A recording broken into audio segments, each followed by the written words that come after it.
Welcome to AstroFic, your dose of fun, relatable astrology content where we apply astrology to fictional characters to find out why they're like that.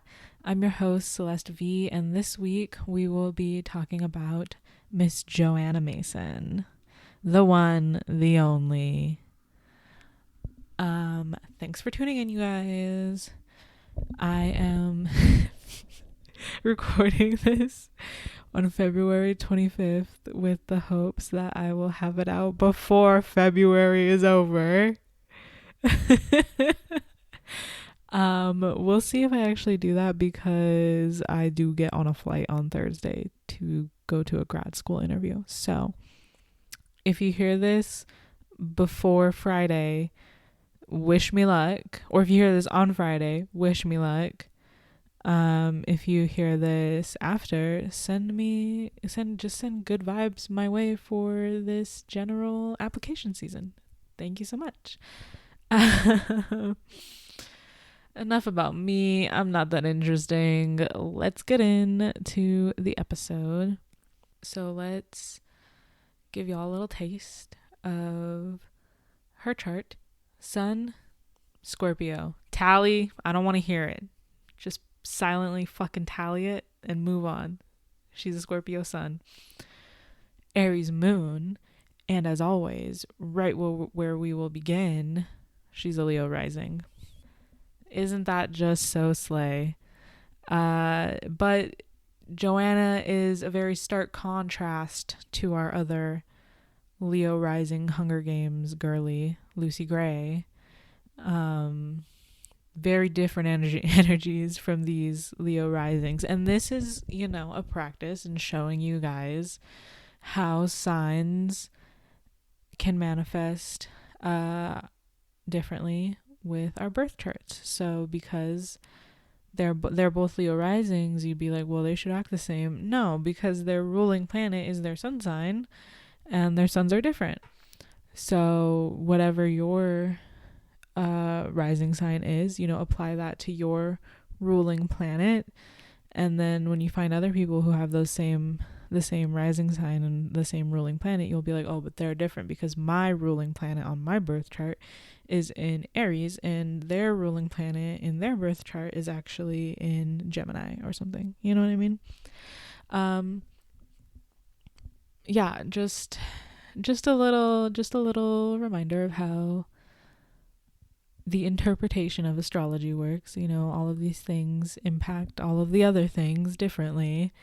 And we're just looking at the differences in how they're impacted.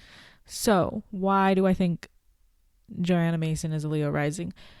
She puts on a hell of a performance, doesn't she? She, was a great watch the first games, and she was a great watch the second games. The first games, it was because she made everybody think that she was this teeny tiny little docile thing, and then she went fucking nuts on them. Mad respect to Johanna. If I wasn't 12 when I read the Hunger Games, like if I was older, I think I would have related to Johanna a lot more. But because I was so young, Katniss was my girl. Johanna was already older for a tribute at least, or a victor, I guess.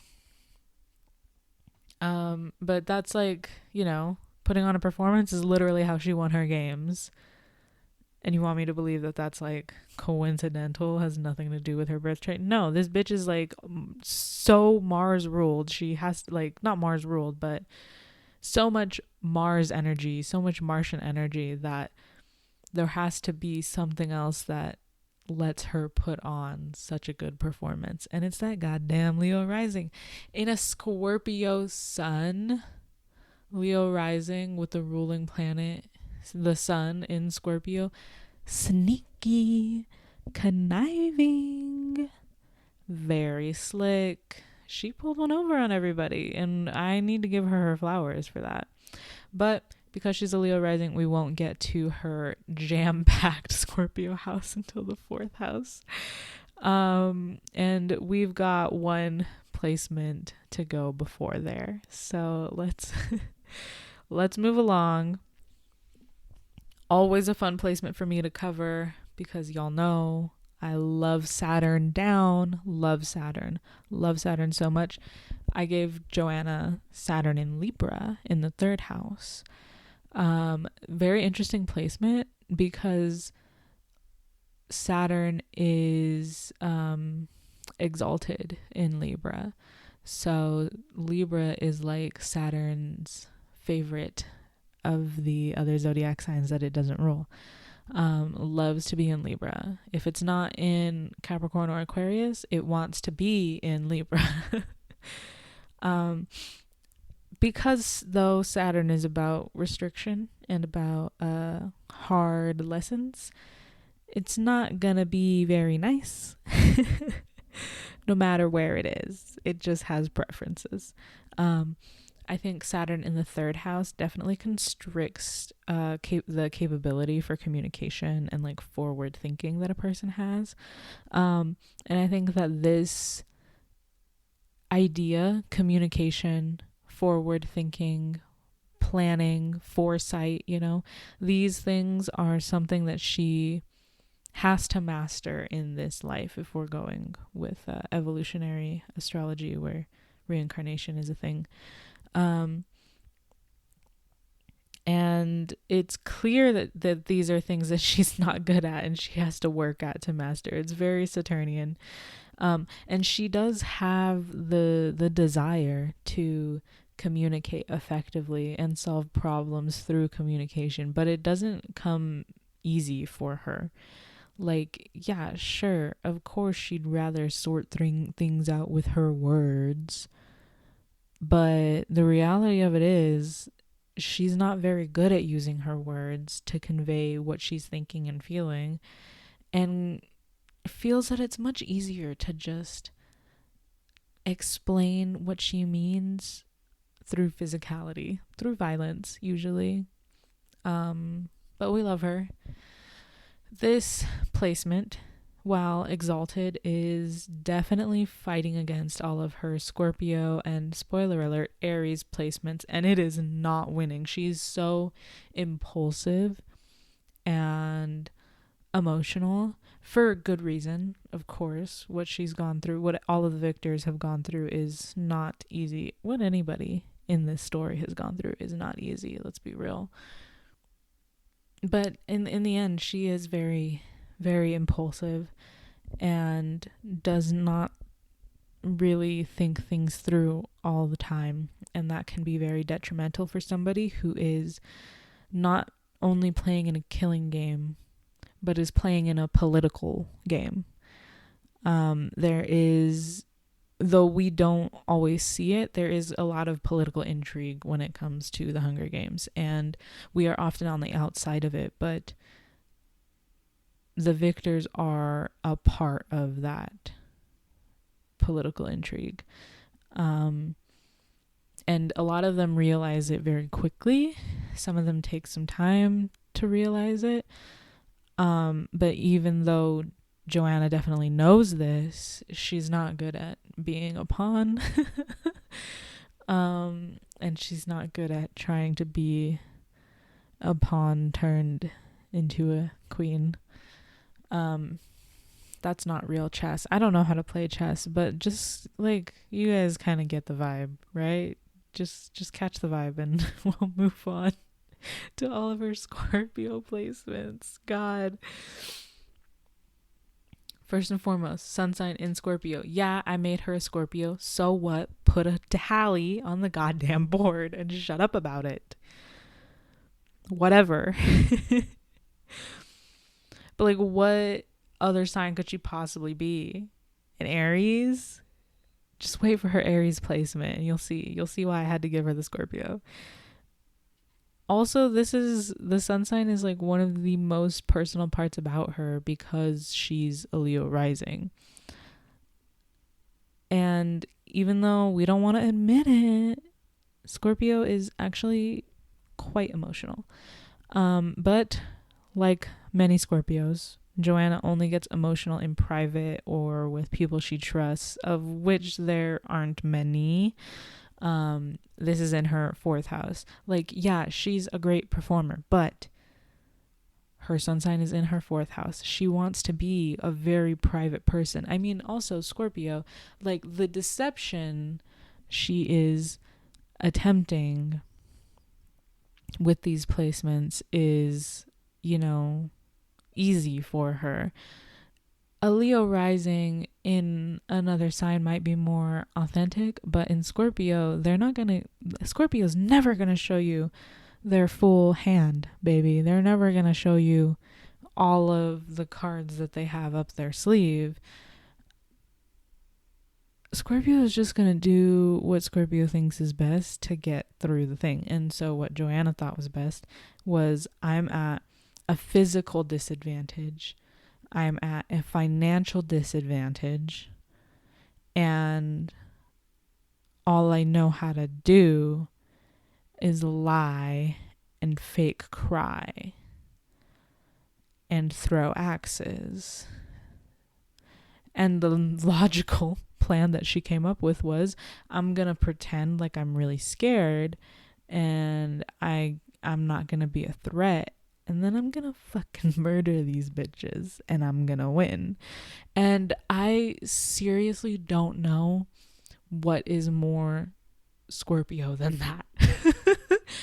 She did what every Scorpio tries to do, like metaphorically. She did it literally.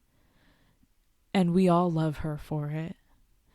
And if you don't, you're lying because you're a Scorpio.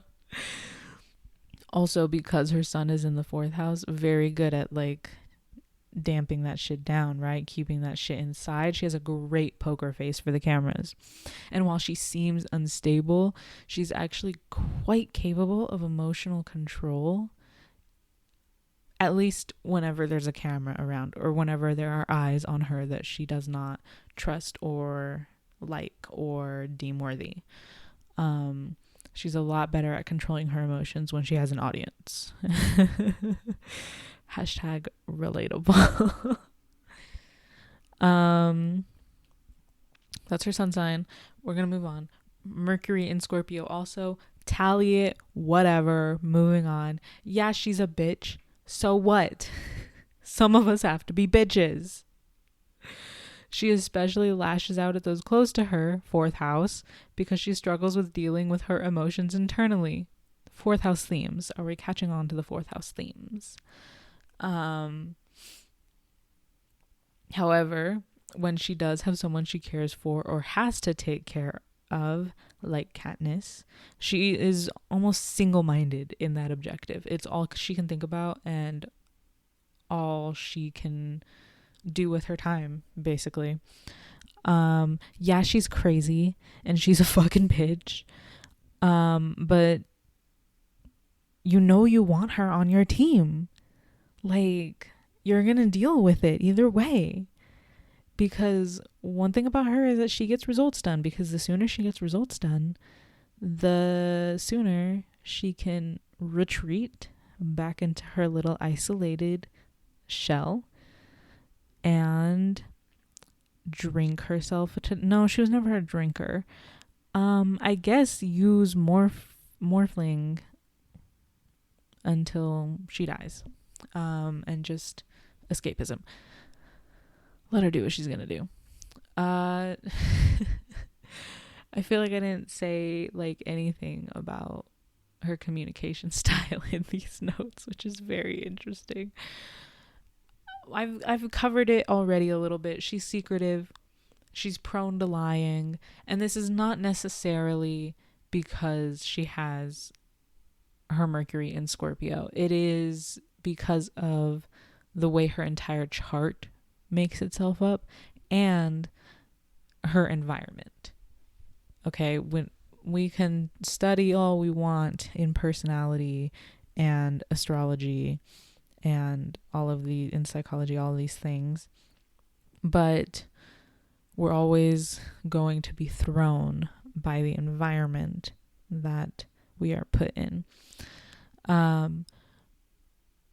So anyways, so she is secretive and she lies and she plots and schemes behind other people's backs.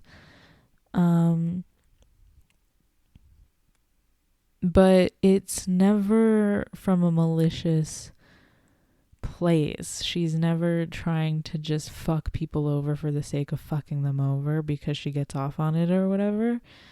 She actually doesn't care about the outcome other people have as long as she has the one that she wants.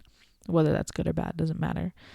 But that's like just kind of the way her brain goes, I guess. She'll latch on to whatever she wants to latch onto, and she'll go after it no matter the cost. And yeah, she's a bitch, and she'll complain and she'll yell at people. But she always comes back around, you know, emotional at first, thinks about it later. All right, now next placement.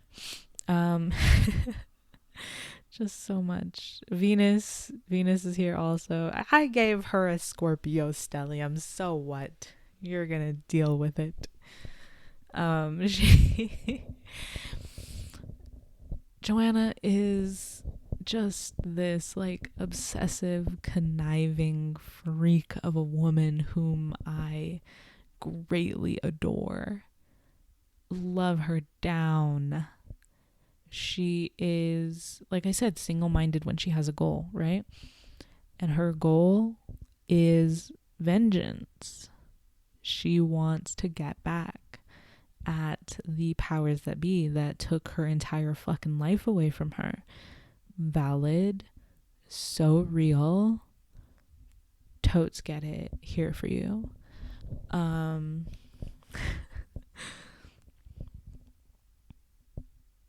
And just her disposition and the fact that she was in the games, she wants to do it as violently as possible. Her revenge against Snow is her act of vengeance for her loved ones who he killed. And she'll do anything to get there. She'll let Katniss go and be crazy and put herself in danger if it means Snow dies. I don't quite remember if Johanna was anywhere nearby when Katniss shot Coin instead of Snow, but Snow getting ripped apart by the masses, I'm sure Johanna quite enjoyed hearing about that, for sure. You can never say she ain't loyal, though. She's loyal as fuck. If she loves you, she's loyal as fuck. And you better not leave her, because all she's going to think about is how you left her. Yeah, if she loves you, you're like part of her routine or whatever. You can't just dip out on her like that. That's fucking crazy. What's your problem? That is her Scorpio 4th house. What time are we at here? Making pretty good time for how many placements she had in this house. Okay, so let's move on. She has no placements in Sagittarius 5th house. Too joyful for her, but she does have one placement in the 6th house of Capricorn. She has Uranus here.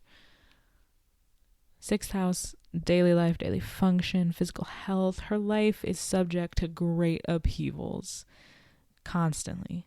And each time she thinks it'll be the last one, but it never is. Like, boom, goes to the games. Boom, wins. Boom, family and loved ones all dead one by one. Boom, games again. Can you believe it? Back for more. Boom, captured by the Capitol, tortured. Boom, saved by the rebels, addicted to a drug. Boom, civil war. Boom, it's all over. Like, that's just so much. That's just so much for like what ends up being maybe 6 years of her life. just very methodically and consistently, her life is just fucking turned upside down again and again and again.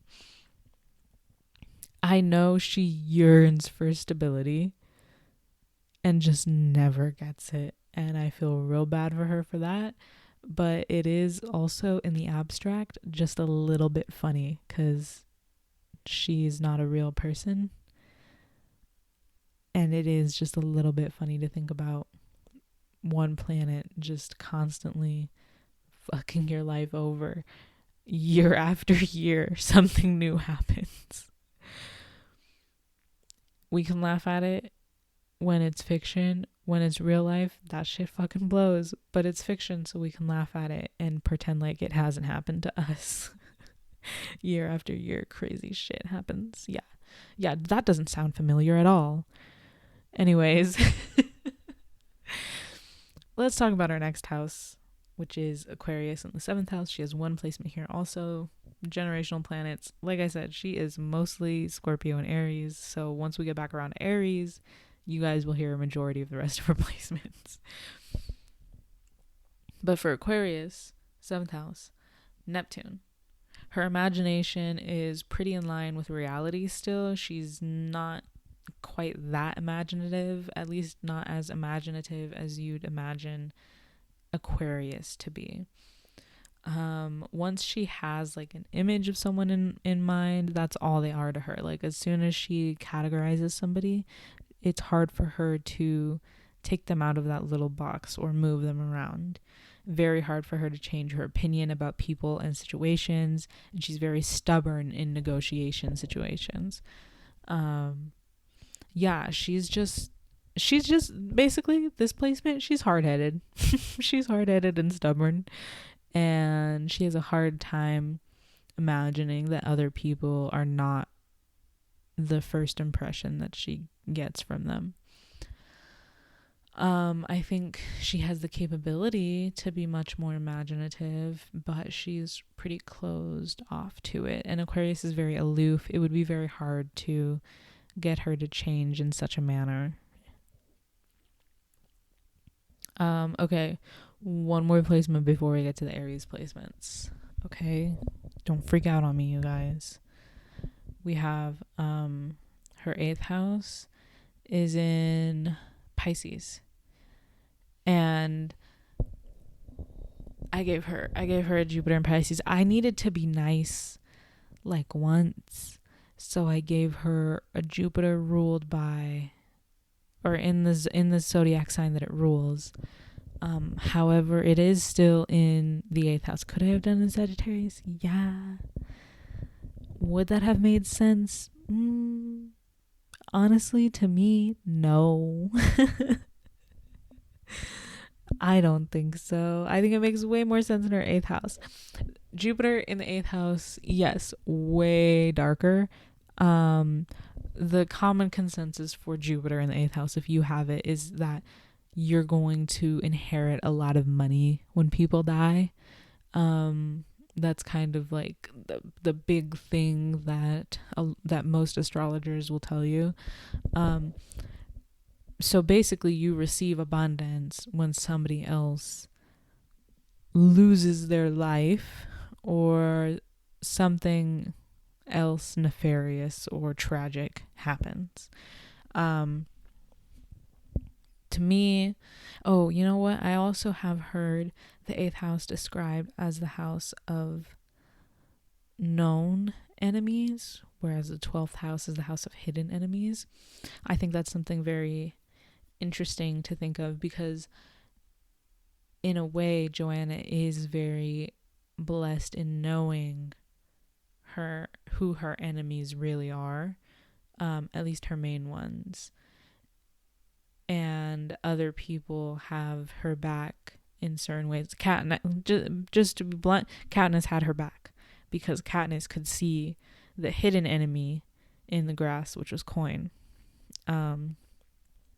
Anyways, honestly, for Johanna though, her own worst enemy is herself, but she'll point the finger at everyone around her first. Valid though. She's valid in that. And I honestly, in her situation, I probably would too. It's not me that's the problem. It's all of you motherfuckers. Why, you're the reason that this is happening to me. And I think that this is because the influence of other people on her life is magnified by the presence of Jupiter. Other people have such a say in how her life goes, and it's really fucked up. And she probably thinks that others are more capable of doing things than she is. And she probably thinks they're more capable of doing things than they actually are. Like, honestly, when Katniss told Joanna, I'm gonna kill Snow, and they came up with that plan, like, kind of on the fly, I didn't think that it would work. And I didn't think that Katniss would get as far as she did.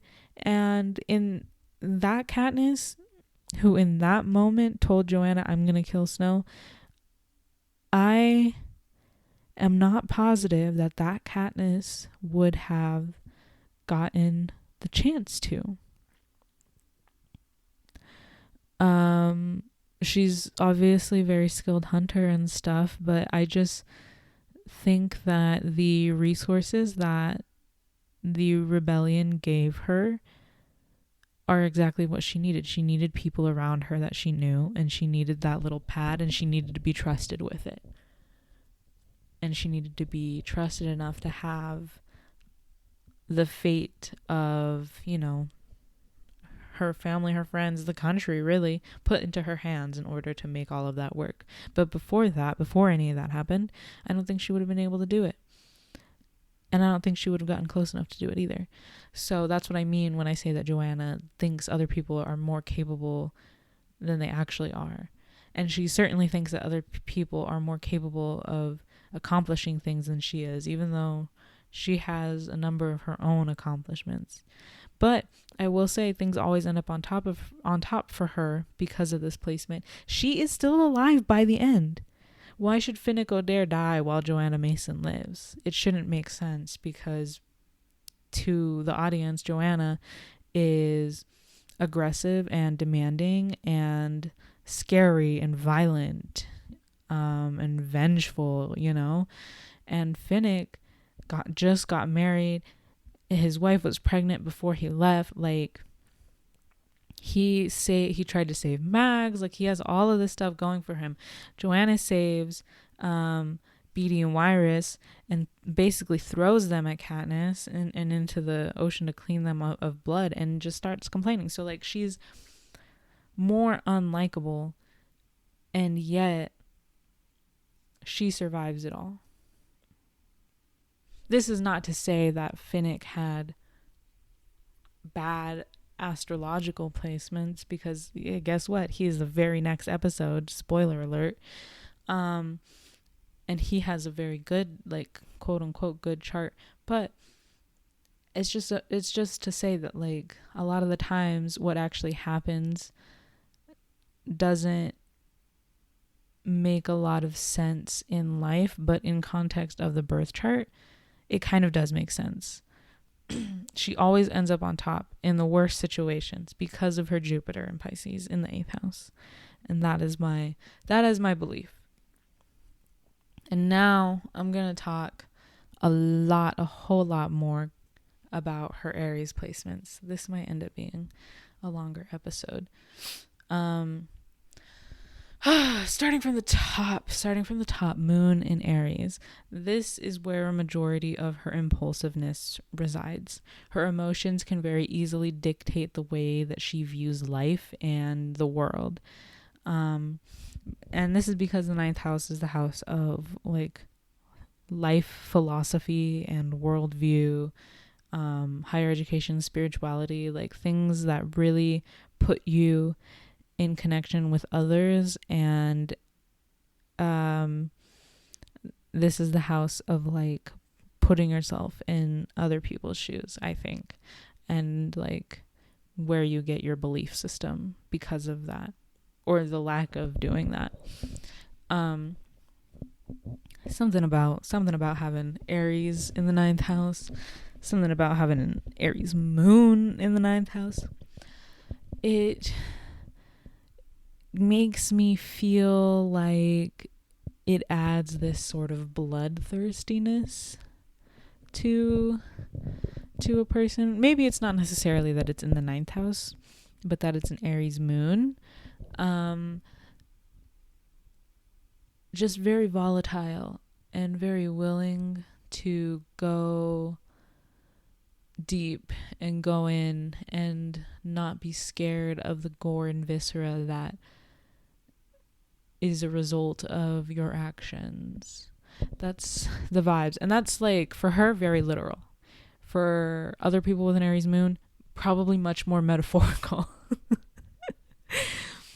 Not basically just not afraid to get messy, to get your hands dirty doing the damn thing, I think that's more what I mean than like bloodthirsty.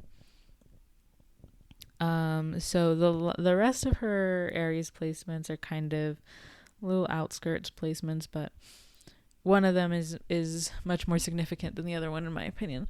But so first we have Pluto in the Aries 9th house, and I feel like Pluto and the moon right here, this has a lot to do with how intensely, suddenly, and like violently she feels her emotions.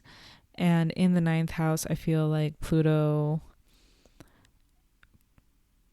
had some influence on how irreparably her life changed when she was reaped.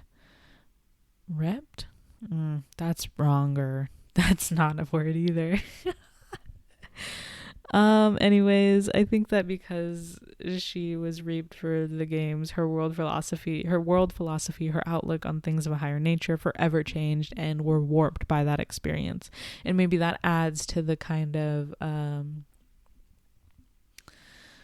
I'm just going to keep saying it, bloodthirstiness that I mentioned earlier. Like, again, it's not literal bloodthirsty, but like that's the vibes, wanting to get in deep, get everything you can from a situation, from an experience. Yeah. So anyways, Pluto, 9th house, shakes up her life crazy intensely, changes it forever.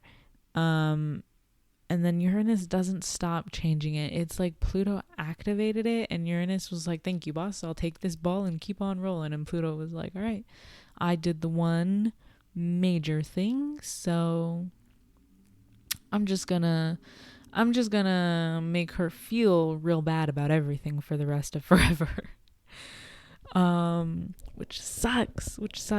Also, I'm just really like not holding back or pulling any punches with her chart, because I also gave her Chiron in Aries 9th house also. I just think that her general hot-headed nature has only ever gotten her in trouble, and it has only ever hurt the people that she loves. But in her formative years, her hot-headedness saved her once in the games, and to her that's enough. And it's not necessarily a good thing, but it saved her once, and honestly it probably kept saving her after that. If we for some reason ever get a POV of Johanna in the Hunger Games, we'll know exactly how many times her hot-headedness saved her. But I think the big one was that it gave her a leg up in the games, and it made her motivated and determined. But now all it does is push people away from her, and that's not helping her world philosophy either. And I'm going to leave it there, but I just want to make a note that even though Johanna seems to be, again, okay, wait, let's take several steps back. She's not real, and I made this birth chart up. So let's get those two things out of the way. With those two things in mind, I want to remind everybody that there are no good signs or bad signs. There are no good or bad placements. There are just easy placements and things you got to work through. And just because you have to work through things or that they might cause you difficulty, it doesn't make them bad.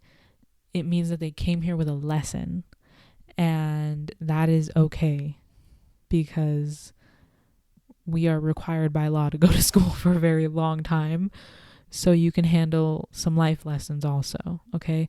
We are all students of the universe, constantly learning how to live and how to let live.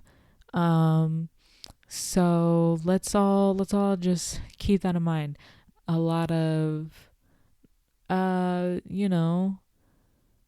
not very nuanced, maybe semi-negative things have been kind of interpreted within these Aries and Scorpio placements, but they are not bad placements. There are plenty of good things about them. It's just that the way that they interact here and how intensely they overwhelm the chart makes it hard for this character to function sometimes, and that's okay. And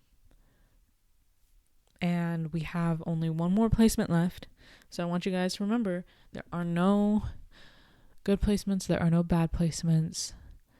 It's all just what we got to work with. Because listen, you can have a full birth chart of just stuff ruled by in the sign that it rules. You can be an Aries rising and have your entire house system the way it should be. But if your aspects are bad, you're gonna have a tough fucking time, dude. If your Jupiter is like squaring your Venus, and your Venus is in Aries, and your Jupiter is like in Aquarius or something, you're probably not going to have a good time. And there are probably going to be some lessons to learn with that. So, again, all that being said, we're going to move on to her last placement now. Last placement of the episode. But I just wanted to put that reminder out there that astrology is just astrology. It's just a map. And there are no good or bad things in astrology. It just is what it is. And that's why astrology has persisted for so many thousands of years, because it just is what it is. And we can't fault it for that. So, last placement, her Mars. Yes, she's so Martian ruled. So, not Martian ruled. God damn it. She has so much Martian energy. And yet, her Mars is the last placement we are going to discuss, because it is in her 11th house in Gemini. I quite like this. It's not a traditional Mars placement, but she's got more than enough Martian energy in her chart to carry this placement to the finish line. And Gemini can be petty sometimes and a little biatch, so I think that this suits Johanna. Much of her adult life has been dedicated to taking down snow, and it shows. She may not be doing it for a better world, but that's what ends up shining through in the end. In the 11th house, it's all about community and society, and Gemini is going to want to move forward those things with ideas, radical ideas. I mean, Johanna probably had the most radical ideas of them all, and she was not afraid to speak on it. Something about Mars and Gemini also makes me think of when she sees Katniss at the interviews in the wedding dress and she says, make him pay for it. A radical fucking idea of a victor who was just reaped again for the games, making the president who is conducting the games pay for what he's done to them and to her and to their lives. I think that this placement is why Johanna is a rebel and not a career trying to keep up the status quo. She might not have a lot of care for anybody in the world, but she wants to make it stop either way. Even if all of these motherfuckers have to die for all of these atrocities to stop, even if everybody has to die, she doesn't care. Do it. But stop it. End it. That's what she wants. And I think that is a pretty radical idea. Not necessarily one that I might subscribe to, but I get it, and I think it's totally valid. And in the end, it is exactly the kind of radical rebellion that the country, the fictional country of Panem, needed. So with that, thank you for listening to the episode. You've been listening to AstroFic, your favorite astrology podcast hosted by me, Celeste V. If you're listening on Spotify or Apple Podcasts, please don't forget to leave a rating and review. If you're one of our new YouTube listeners, please leave a like and a comment. We'll see you next time. Thank you. Love you. Bye.